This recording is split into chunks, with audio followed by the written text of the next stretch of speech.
বন্ধুরা, মাছ তো আমরা সবাই ধরেছি, কিন্তু এই লোকটির মতো নয়। এই লোকটা মাছ ধরার জন্য এমন একটি জাল বানিয়েছে, মাছের পোনা লাগিয়ে সেখানে জলের ভিতর কিছুক্ষণ রাখতে হবে। তার ফলে এখানে একটা দুটা নয়, অনেকগুলো মাছ ডুবে যাবে। আসলে এই জালটাকে এমন ভাবে বানানো হয়েছে, এই জালটার 8টা মুখ আছে। মাছগুলো জালের ভিতর ঢুকতে তো পারবে, কিন্তু বেড়াতে পারবে না। তারপর চায়নার লোকেরা এমন একটি জিনিস বানিয়েছে, যেটা দেখে আপনি অবাক হয়ে যাবেন, কিন্তু সেটা দেখার আগে আপনি যদি ভুল করে লাইক দিয়ে দেন, তাহলে কালকে সকালেই আপনি একটি মোবাইল করে পাবেন।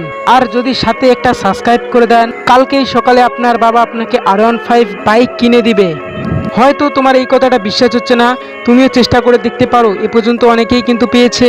ওকে বন্ধুরা, এরকম একটা বিষ বানিয়েছে, যেটা জলের ভিতরে দিলেই নদীতে যতগুলো মাছ আছে সব মাছই এখানে চলে আসবে।